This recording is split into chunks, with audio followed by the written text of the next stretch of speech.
सुप्रभातम सुप्रभातम सुप्रभातम। आज की ताजा खबर में आप सभी का बहुत बहुत बहुत स्वागत है।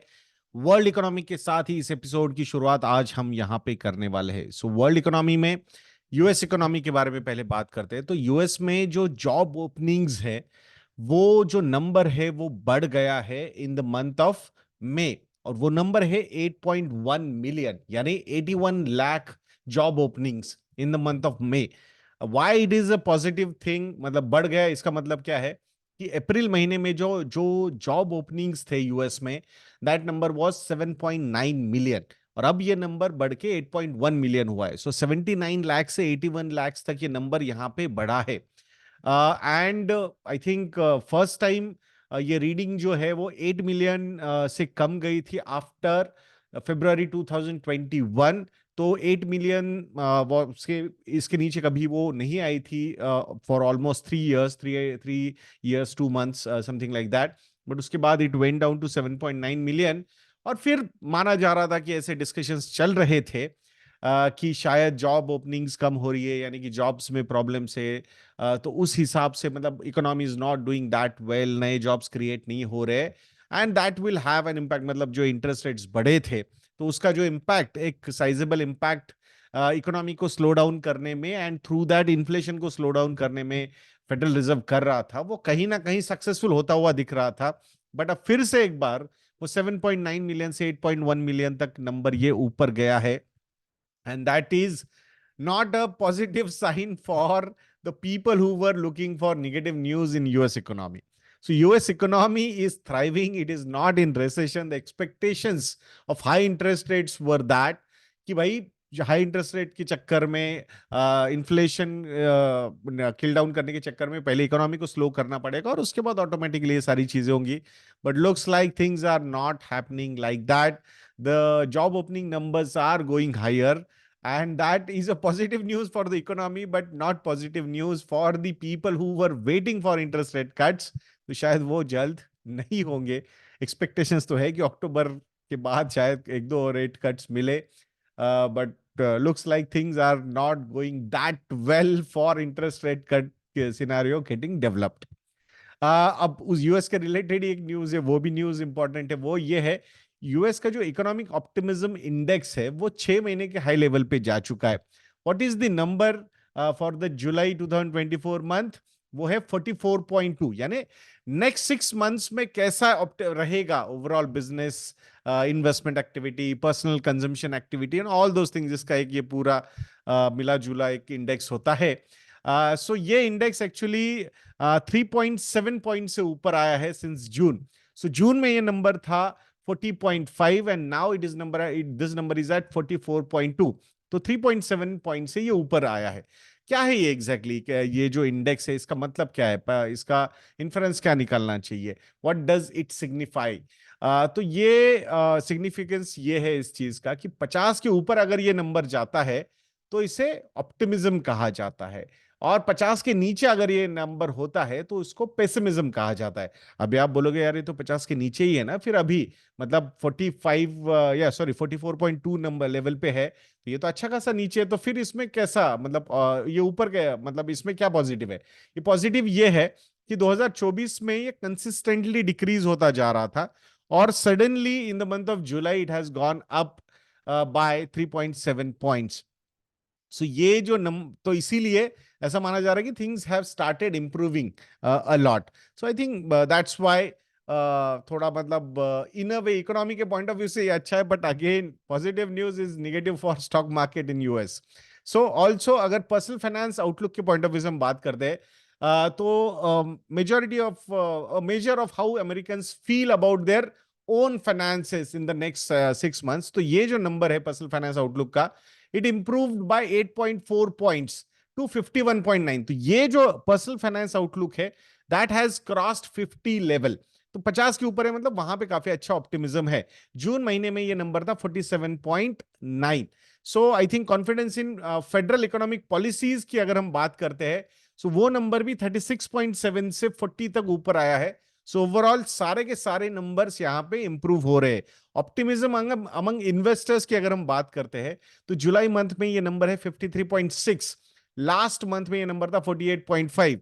तो optimism among investors and personal finance outlook, ये दोनों नंबर्स 50 के लेवल को क्रॉस कर चुके हैं। एंड दैट्स व्हाई ओवरऑल एक मतलब ऑप्टिमिज्म इंडेक्स जो है यूएस का, वो ऊपर जाता हुआ हमने यहाँ पे देखा है। अब बात करते हैं इंडियन इकोनॉमी की। तो इंडियन इकोनॉमी के बारे में बात करने से पहले इंडिया के वर्ल्ड कप के बारे में बात करेंगे। वर्ल्ड कप हम जीत चुके हैं and that's why world cup ये प्रोमो कोड एक्टिव है। Highest ever discount of 65% is available on our model portfolio, Stockometer plus and Fundometer combo offers. और 3 साल के सब्सक्रिप्शन के लिए अगर आप जाते हो then the discount would be on a higher side. तो ये highest ever discount after Diwali we are giving to you. So जरूर इसका लाभ उठाइएगा दोस्तों, इन्वेस्टरनेट.इन को विजिट कीजिएगा। अब इंडियन इकोनॉमी के बारे में बात करते हैं। तो इंडियन इकोनॉमी में India trade dependence on China, EU, ये जो नंबर्स है वो इंप्रूव हुए हैं इन फर्स्ट क्वार्टर ऑफ 2024। सो यहाँ पे वैसे बहुत साइजेबल इंप्रूवमेंट नहीं होती, but I think overall global trade की अगर हम बात करते हैं तो ये नंबर नॉर्मली 1-8% से ही इंप्रूव होते हैं। सो यू के साथ ये नंबर 1% से इंप्रूव हुआ है हमारा trade. It's not only about कि हम उनको मतलब भेज पैसा, सॉरी वहां पे गुड्स भेज रहे हैं या वहां से गुड्स ले रहे, तो ये ट्रेड है, मतलब इसमें दोनों तरफ से ये नंबर देखा जाता है।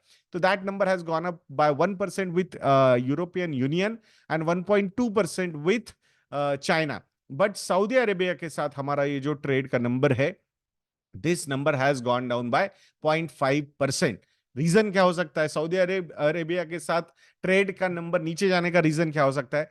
I think the way we have increased our business with Russia, specifically अगर क्रूड ऑयल के पॉइंट ऑफ व्यू से हम बात करते हैं, so definitely it had a negative impact on the Saudi trade with India. तो उसका एक थोड़ा इंपैक्ट हम यहाँ पे देख रहे हैं। बट ग्लोबल ट्रेड ग्रोथ के पॉइंट ऑफ व्यू से अगर हम बात करते हैं फर्स्ट क्वार्टर 2024 में, तो वहां पे चाइना की तरफ से जो एक्सपोर्ट्स बढ़े वो 9% से बढ़े हैं, इंडिया की तरफ से जो एक्सपोर्ट्स बढ़े वो 7% बढ़े हैं, और यूएस की तरफ से जो एक्सपोर्ट्स बढ़े वो 3% से बढ़े हैं। यूरोप में की अगर हम बात करते हैं तो वहां पे there is no growth in exports, but and Africa के एक्सपोर्ट्स के पॉइंट ऑफ व्यू से हम बात करते हैं तो ये एक्सपोर्ट्स एक्चुअली वहां से 5% यहां पे डिक्रीज हुए हैं।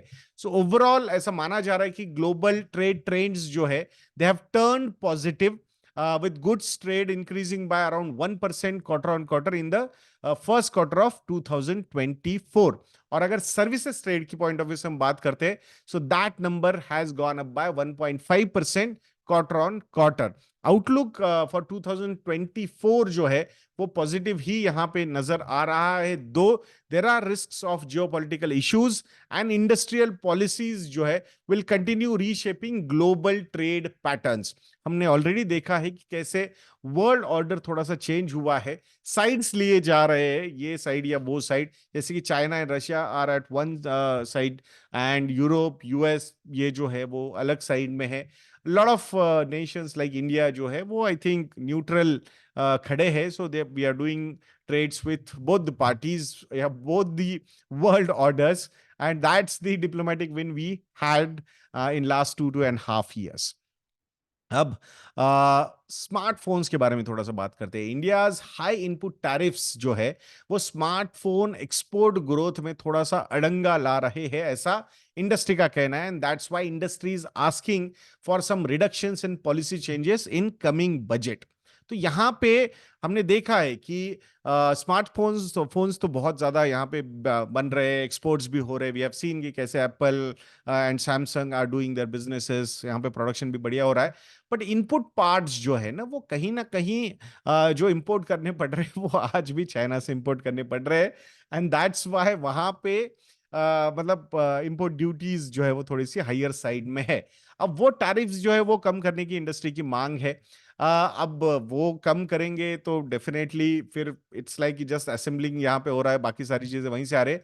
Why government is doing that कि भाई यहाँ पे प्रोड्यूस करो ना, जो भी करना है आपको यहाँ पे प्रोड्यूस करो एंड देन डू इट। अब वहां यहाँ पे प्रोड्यूस करना है तो वो technology and all those things वो लाने के लिए बाहर से इन्वेस्टमेंट लानी पड़ेगी। अब ये जो है मेजर जो इन्वेस्टमेंट किसी कंट्री में सबसे ज्यादा हुई है यहाँ, या वो जो इकोसिस्टम है to build the input parts, उसका जो इकोसिस्टम है वो चाइना के पास सबसे ज्यादा है। अब हमने जो मतलब गवर्नमेंट का जो रूल है कि भाई बॉर्डरिंग कंट्रीज से अगर इन्वेस्टमेंट आना है इंडिया में तो वो गवर्नमेंट के बहुत सारे अप्रूवल्स लेने पड़ेंगे, and that is taking time. And that's why industry बोल रही है कि अगर आप चाहते हो कि हम यहाँ पे प्रोड्यूस करें तो आप हमें वो टेक्नोलॉजी लाने दे। टेक्नोलॉजी लाना है तो चाइना की कंपनीज बोल रहे भाई फ्री में थोड़ी देंगे, हम भी आके स्टेक लेंगे। अब वो वहां से फॉरेन डायरेक्ट इन्वेस्टमेंट आनी है तो गवर्नमेंट के थ्रू जाना पड़ेगा। तो ये इकोसिस्टम यहाँ पे थोड़ा सा फंसा हुआ नजर आ रहा है, तो उसमें अब कैसे सोल्यूशन निकालता है, क्या कुछ पॉलिसी चेंजेस होते हैं, या फिर टैरिफ्स नीचे लिए जाएंगे, या फिर एफडीआई इन्वेस्टमेंट्स आने के लिए कुछ वहां पे अनाउंसमेंट्स हो सकते हैं नेबरिंग कंट्रीज में से। तो ये सारा फैक्टर यहाँ पे अब देखना है। तो let's see, let's wait for the budget. I think ये मंथ में बजट आने वाला है।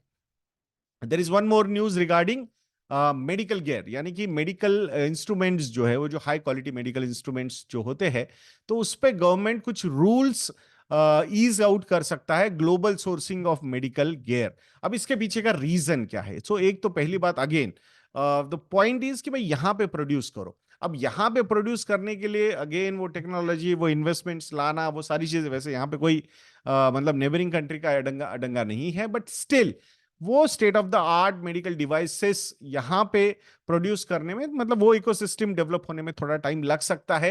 एंड अगर हम उनको रेस्ट्रिक्ट करेंगे और यहीं पे वो डोमेस्टिक मतलब गवर्नमेंट पब्लिक प्रोक्योरमेंट जो पॉलिसी है, it prohibits global tendering to source goods and services up to 200 crore in order to promote domestic industry।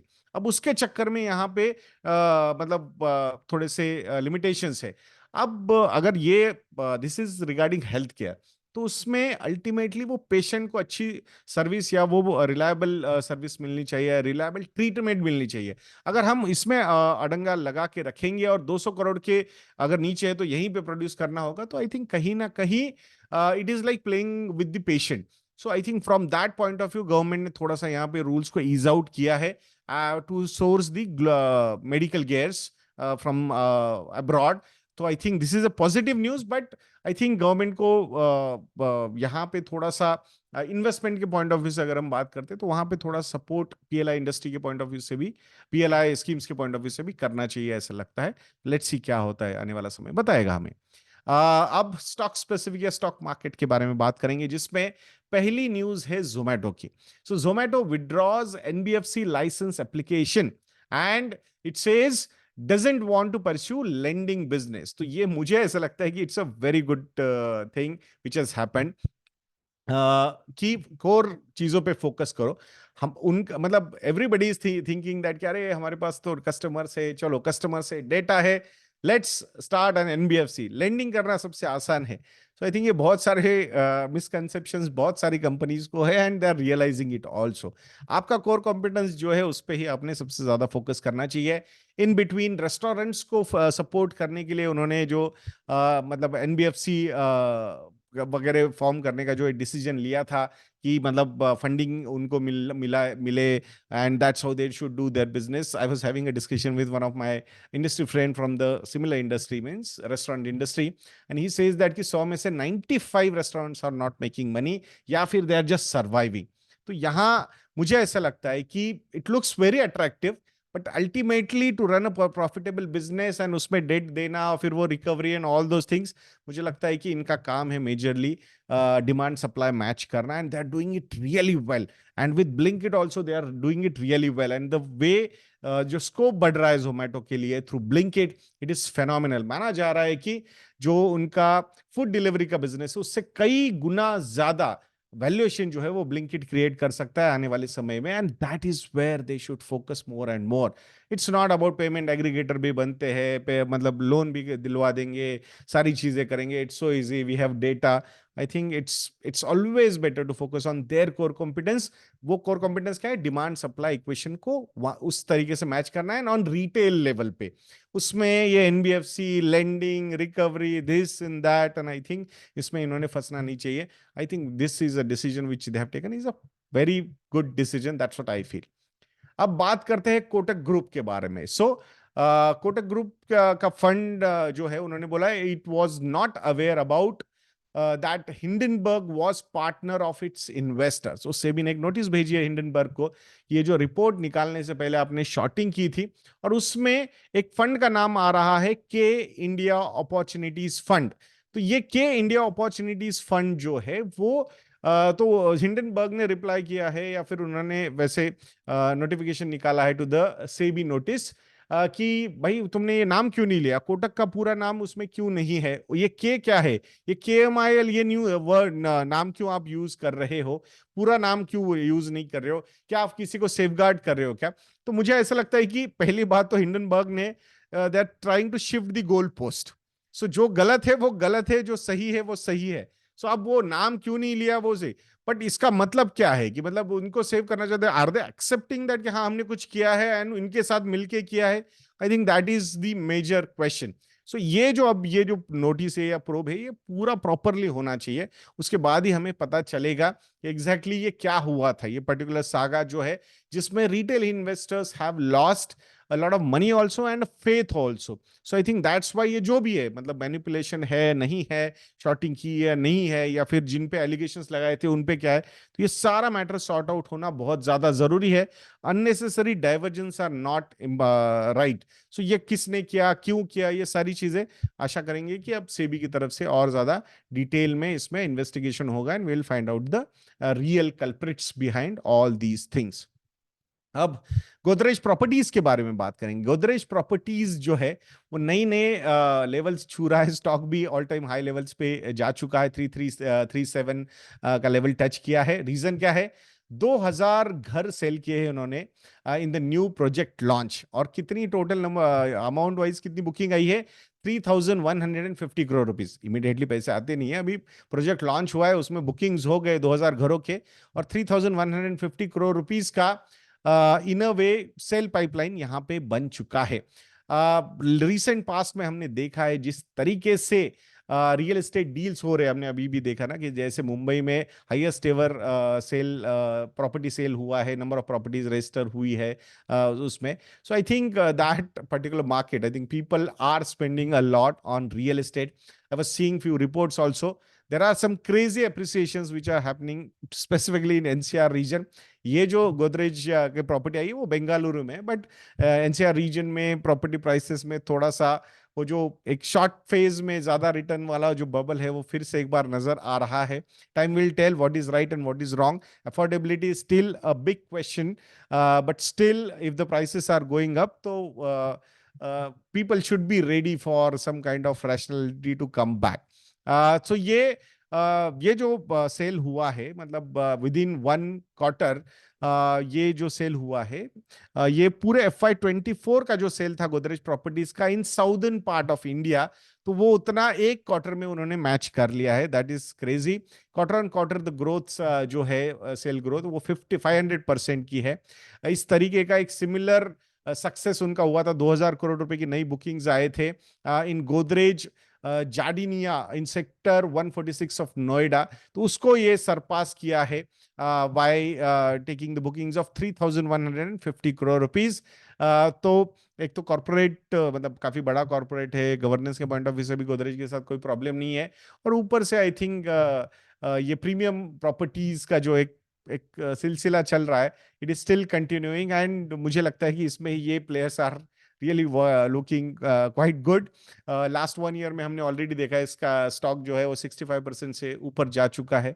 So interesting days are ahead और नॉट, ये तो टाइम ही बताएगा हमें, but bookings are in full swing. Let's see कि ये आने वाले समय में सारी चीजें कैसे और अनफोल्ड होती है।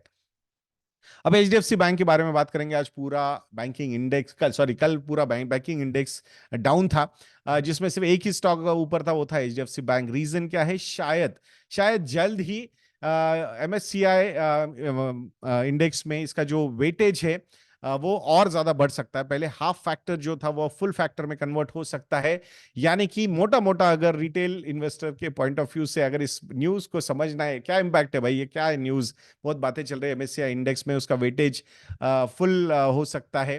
तो जो फॉरेन इन्वेस्टर की होल्डिंग्स का जो एक परसेंटेज चाहिए था, headroom required for FI holding 25% चाहिए था, जो लास्ट क्वार्टर नहीं था और इस क्वार्टर बन चुका है, and that's why there is a possibility of full factor weightage inclusion of HDFC bank in MSCI index. तो दैट्स व्हाई $3 to $4 बिलियन, यानी 24 से 32,000 करोड़ रुपए या फिर 25,000 से 33,000 करोड़ रुपीस का फ्लो अकेले एचडीएफसी बैंक में आ सकता है, ऐसा लग रहा है। और अगर ये न्यूज सही होती है तो डेफिनेटली मतलब एक अच्छा खासा फ्लो रहेगा। एंड इट्स नॉट, मतलब ये तो पुराना रिस्ट्रक्चरिंग होगा तो होगा, बट नया पैसा भी जो आएगा उसमें भी एलोकेशंस यहाँ पे मिल सकते हैं। दूसरी बात और एक बता देता हूं मैं, ये पैसिव फंड का फ्लो रहेगा $3 to 4 बिलियन का। अब अगर कोई मुझे बोलेगा कि नहीं नहीं ये तो उसके बाद active funds will start participating, no it will not be like that. Active funds have might have started accumulating HDFC bank, and that's why from 1400 level से हम अब 16-1700 लेवल तक अगर एचडीएफसी बैंक के स्टॉक को देख रहे हैं, so this is the reason for this uptick। बहुत सारा खेल ऑलरेडी कभी कभी हो भी जाता है, सो मार्केट उसकी राह नहीं देखता है। सो ओवरऑल वैल्यूएशन पर्सपेक्टिव से ऑलरेडी काफी अट्रैक्टिव नजर आ रहे थे प्राइवेट सेक्टर बैंक्स, जिसमें HDFC was looking more and more attractive, and that could be one of the reason why we have seen good amount of institutional investors buying also in this particular company। अब avenue supermarts के बारे में बात करते हैं। Avenue supermarts के Q1 FY25 के updates आ चुके हैं। स्टैंड अलोन रेवेन्यू जो है वो 18% ईयर ऑन ईयर ग्रो हुआ है टू 13,712 करोड़ रुपीस। नए स्टोर्स, 6 नए स्टोर्स यहाँ पे Q1 FY25 में ऐड किए गए हैं, और लास्ट 12 मंथ्स की अगर हम बात करते हैं तो 44 न्यू स्टोर्स यहाँ पे ऐड हुए हैं। इन बिटवीन पॉजिटिविटी फिर से एक बार आई थी एवेन्यू सुपरमार्ट्स में। सो जो एग्रेशन था नए स्टोर्स ऐड करने का, वो कहीं ना कहीं रैशनलाइज हुआ है ओवर द लास्ट 2-3 इयर्स, और अब उसके बाद एक बार वो सेंटर्स प्रॉफिटेबल होंगे तो शायद फिर से एक बार वो एग्रेसिवनेस नए स्टोर्स ऐड करने में आ सकता है। सो ये सारा जो चीज है, नए स्टोर्स जब ऐड हो जाएंगे तो वहां पे टॉप लाइन के नंबर्स, प्रॉफिट के नंबर्स भी बढ़ सकते हैं। सो वो सारे, that's how these businesses work currently. I strongly feel कि एवेन्यू सुपरमार्ट्स की तरह trend is in that phase of adding new stores and growing the revenues and profits also, profitability नहीं, प्रॉफिट्स। सो अब देखेंगे कि कब वो स्लो डाउन होते हैं और कैसे क्या चीजें होती है। सो एवेन्यू सुपरमार्ट्स ट्रेंड बहुत बहुत मोटा मोटा मुझे ये दोनों कंपनीज फेजेस वाइज अलग अलग में है अभी, बट जो एक पाथ लिया हुआ है वो सिमिलर काइंड ऑफ पाथ लगता है मुझे। Next news is regarding Bajaj housing finance. Bajaj housing finance launches Sambhav home loans for first time home buyers, मतलब जिसका इनकम कोई सैलरीड है या सेल्फ एम्प्लॉयड है और 10,000 रुपए पर मंथ का भी अगर इनकम है तो उनको भी लोन्स दिए जा सकते हैं। So with loan amounts as low as ₹10 lakh. तो ये 20-20 साल के टेन्योर्स के भी लोन होंगे, एंड मतलब टू प्रमोट मोर, मतलब यहाँ पे थोड़ा अफोर्डेबल हाउसिंग में फोकस सबसे ज्यादा कंपनी का नजर आ रहा है। प्लस आईपीओ वगैरह भी आने वाला है, पैसा भी रेज किया जा सकता है, तो जो required capital and all those things, मुझे लगता है स्ट्रॉन्ग पेरेंटेज भी है कंपनी के पास, तो उसमें कोई ज्यादा प्रॉब्लम होना नहीं चाहिए। सो दोस्तों, कैसा लगा आज का एपिसोड ये भी कमेंट सेक्शन में लिखना मत भूलिएगा। एंड अगर आप लोगों को हमारे रिसर्च प्रोडक्ट्स को सब्सक्राइब करना है तो वर्ल्ड कप ये प्रोमो कोड यूज कीजिए। Highest ever discount of 65% is also available on our website investindia.in। Model portfolio, Stockometer plus and Fundometer, ये प्रोडक्ट्स पे ये डिस्काउंट अवेलेबल है। कॉम्बो ऑफर्स के लिए जाओगे, 3 साल के सब्सक्रिप्शन के लिए जाओगे, then the discount would be on a higher side. आशा करूंगा आप जरूर हमारी वेबसाइट investindia.in को विजिट करोगे। ऐसे वीडियोस के लिए चैनल पे बने रहिए, वीडियो को लाइक करना, शेयर करना और चैनल को सब्सक्राइब करना बिल्कुल मत भूलना। नेक्स्ट वीडियो में मिलते हैं। जय हिंद।